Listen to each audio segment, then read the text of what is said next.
Shalom, shalom. Alors voilà, je reviens vers vous cette semaine avec une nouvelle vidéo qui fait un peu suite à la vidéo que j'ai postée la semaine passée sur la fête des trompettes et la fête de Rosh Hashanah. Aujourd'hui, nous allons parler de la sixième des fêtes dans le calendrier biblique et dans le calendrier prophétique de Dieu. Donc la fête qui suit la fête des trompettes et qui a lieu 10 jours après la fête des trompettes. Donc le 10e jour du mois de Tishri, qui est le 7e mois sur le calendrier biblique et le premier mois sur le calendrier civil. Voilà, donc pour plus de détails là-dessus, peut-être vous pouvez revoir la vidéo de la semaine passée si vous ne l'avez pas vue. Et donc, entre la fête, nous avons dit que les fêtes de l'Éternel sont à 7. Et les 4 premières fêtes qui ont lieu au printemps parlent de la première venue de Jésus-Christ. Et Jésus les a déjà toutes accomplies. Et les 3 dernières fêtes qui ont lieu à l'automne et qui commencent donc avec la fête des trompettes parlent de la deuxième venue de Jésus-Christ. Et donc ce sont des fêtes dont on attend l'accomplissement prophétique.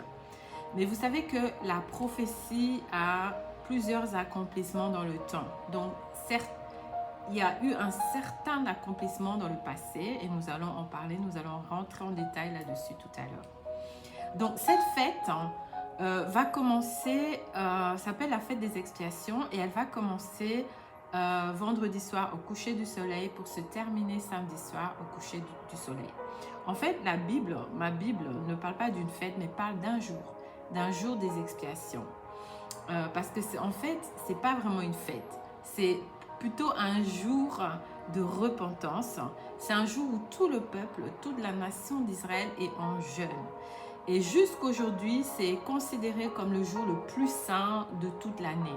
C'est le jour le plus important de toute l'année et tous les Juifs jeûnent ce jour-là. Ils sont habillés en blanc, ils vont à la synagogue, ils prient, ils sont dans la repentance. Alléluia. Et dans le passé, avant la venue de Christ, avant la venue de Jésus, avant la croix, donc avant que le temple soit détruit, une fois par an, le souverain sacrificateur entrait dans le lieu très saint. Vous savez que les prêtres pouvaient entrer faire le service dans le lieu saint, là où se trouvait la table des pains de proposition, le chandelier, là où se trouvait l'autel des parfums. Ils pouvaient rentrer dans cet endroit-là à tout moment. Mais le lieu très saint, ce n'était pas un endroit où on rentrait comme cela. C'était un endroit d'ailleurs, si on n'était pas prêt, si on n'était pas sanctifié, on pouvait mourir. Et le souverain sacrificateur, il avait au bas de sa robe, il avait des clochettes. Parce que il pouvait mourir dans la présence de Dieu s'il ne remplissait pas les conditions pour rentrer dans la présence de Dieu. Donc c'était un endroit où il ne pouvait rentrer qu'une fois par an.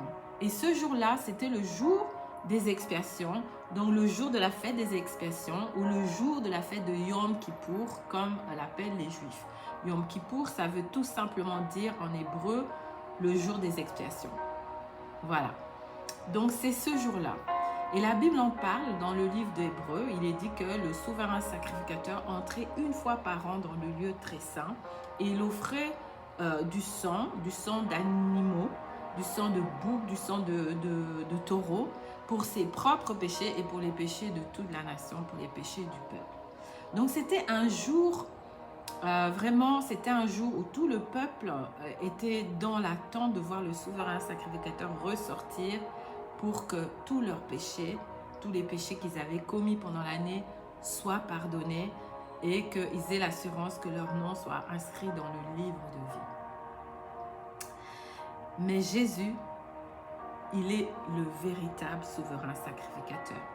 Et Jésus, il est rentré après sa résurrection, il est rentré dans le lieu très saint, non pas avec du sang d'animal, non pas avec du sang de bouc, non pas avec du sang de taureau, mais il est rentré avec son propre sang. Le sang des animaux couvrait les péchés. Le sang de Jésus a effacé le péché. Alléluia. Et il est rentré dans le tabernacle qui n'a pas été construit de main d'homme. Il est rentré dans le tabernacle céleste, celui à l'image duquel le tabernacle sur la terre avait été construit. Et il est rentré présenter son sang et il nous a obtenu un pardon, une rédemption éternelle. Et c'est pourquoi il est dit qu'il n'y a plus besoin de sacrifice pour les péchés. Il n'y a plus de sang qui doit être versé pour le pardon de nos péchés, parce que le sang de Jésus, qui a été versé une fois pour toutes, a accompli le pardon de nos péchés, nous a réconciliés avec le Père. Alléluia, nous a réconciliés avec le Père. Et grâce à ce sang, nous aujourd'hui, croyant en Jésus-Christ, nous avons accès au lieu très saint. Nous avons accès à la présence de Dieu. Nous avons accès à la gloire de Dieu. Parce que dans le lieu très saint, c'est là où se trouvait l'arche de l'Alliance. C'est là où se trouvaient les chérubins. C'est là où Dieu parlait. C'est là où il y avait la présence de Dieu. C'est là où il y avait la gloire de Dieu. Et ce lieu-là, il n'était pas accessible à tout le monde. Mais aujourd'hui, grâce au sang de Jésus, si tu es croyant en Jésus-Christ, tu as accès au lieu très saint. Nous avons accès au lieu très saint. La Bible dit que nous avons accès au trône de la grâce. Alléluia, nous pouvons nous approcher de Dieu. Nous avons un libre accès dans le sanctuaire. Alléluia, donc nous avons accès à la présence de Dieu. Nous avons accès à la gloire de Dieu. Nous avons accès à sa voix. Alléluia, si tu es un enfant de Dieu, tu peux entendre Dieu, Dieu peut te parler. Alléluia, ce qui n'était pas le cas dans l'ancienne alliance.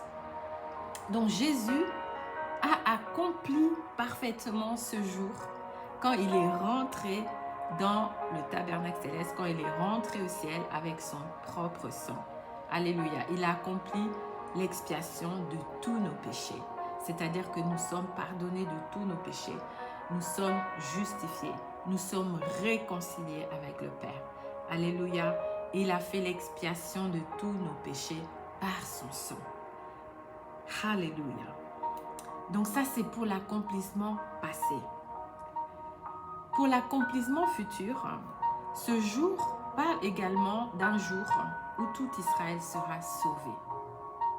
La Bible dit, est-ce qu'une nation peut-elle naître en un jour? La réponse à cette question, c'est oui, parce que nous savons que la nation d'Israël est née en un jour, le 14 mai 1948, quand elle a été déclarée par les Nations Unies une nation à nouveau, après 2000 ans où Israël n'existait plus, après 2000 ans d'exil. Alléluia, le 14 mai 1948, l'ONU a déclaré Israël une nation à nouveau et l'a rétabli sur sa terre. Alléluia. Gloire à Jésus. Dieu est un Dieu fidèle parce que cela avait été prophétisé dans la parole de Dieu. Il y a tellement de prophéties qui parlent de la restauration d'Israël, qui parlent de rétablissement d'Israël. Et lorsque nous voyons cela, nous voyons la fidélité de Dieu, nous voyons comment Dieu est un Dieu fidèle. Nous voyons comment Dieu, lorsqu'il dit quelque chose, il l'accomplit. Nous voyons comment Dieu est à l'œuvre pour que toutes ses paroles s'accomplissent. Aucune des paroles de Dieu ne tombe à terre.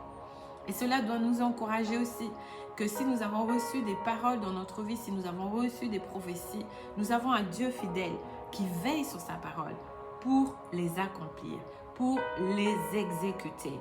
Alléluia. Il fait concourir toutes choses à notre bien et il fait concourir toutes choses pour que ses paroles, pour que sa prophétie s'accomplisse.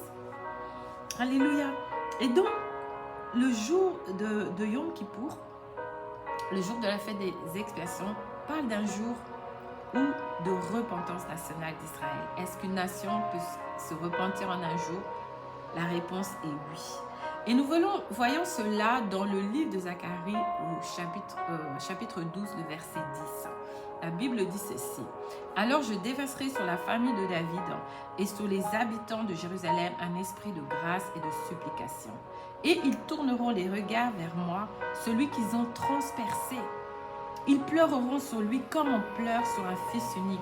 Ils pleureront amèrement sur lui comme on pleure sur un premier-né. » Alléluia. La Bible en parle également dans le livre de Romains. L'apôtre Paul en parle également.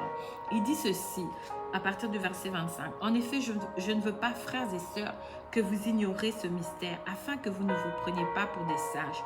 Une partie d'Israël est tombée dans l'endurcissement jusqu'à ce que l'ensemble des non-juifs soit entré.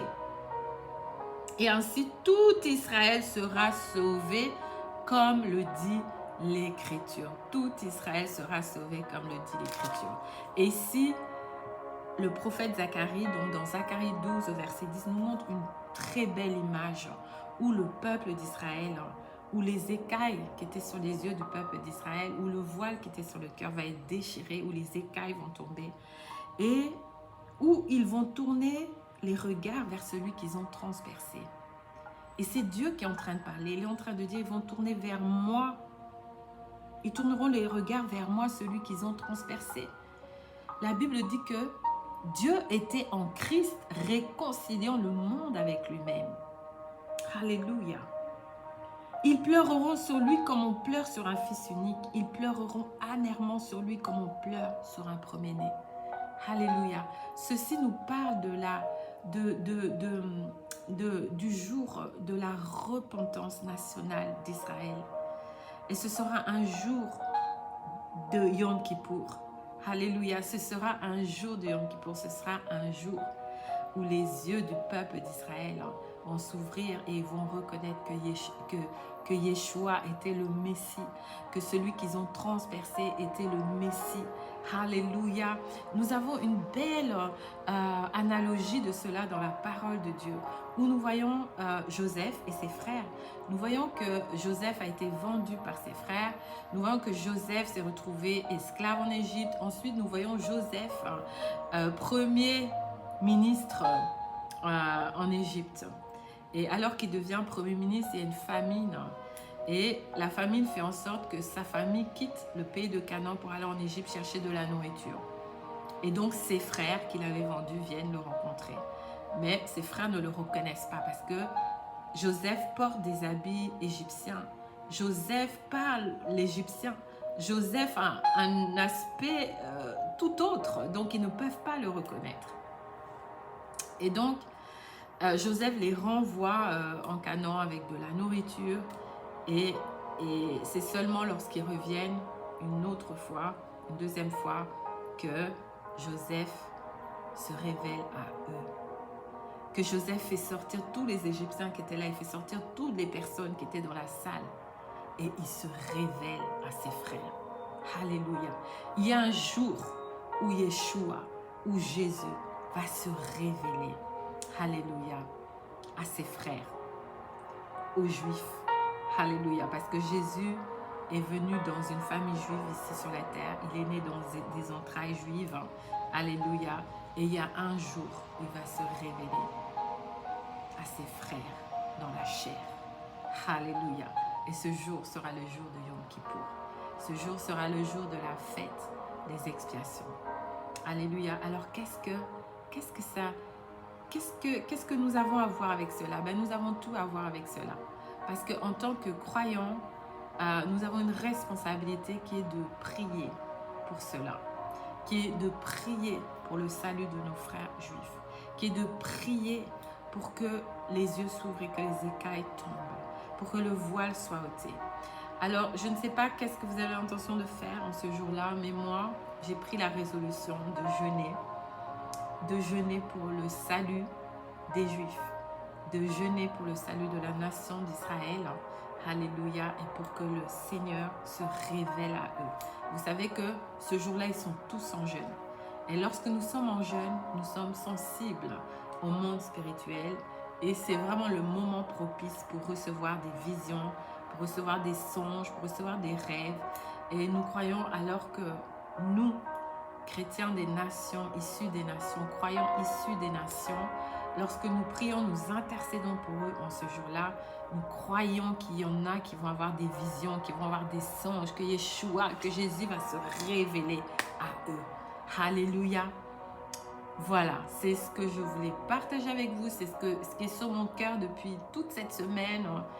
Vraiment, nous devons prier pour le salut des Juifs. Nous devons prier pour que, alors qu'ils sont dans la synagogue, en train de faire la repentance, alléluia, en train de supplier Dieu pour que leur nom soit inscrit dans le livre de vie, vraiment pour qu'ils aient la révélation que Yeshua, que Jésus est le souverain sacrificateur et qu'il a déjà accompli l'expiation de tous leurs péchés.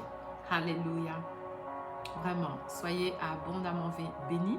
J'espère que cette vidéo sur la fête de Yom Kippour, sur la fête des expiations que j'ai voulu courte, je ne rentre pas dans les détails, je survole un peu tout. pour pas que ce soit trop lourd pour vous. Et j'espère que cette vidéo vous a béni. Si cela vous a béni, si cela vous a aidé à mieux comprendre qu'est-ce que cela signifie, la fête de Yom Kippour et la fête des expiations pour nous, les chrétiens. Alors je vous invite vraiment à mettre un j'aime, mettre un commentaire, à partager aussi la vidéo. Voilà, et à vous abonner si vous n'êtes pas encore abonné sur la chaîne. Voilà, soyez abondamment bénis et à bientôt. Shalom, shalom.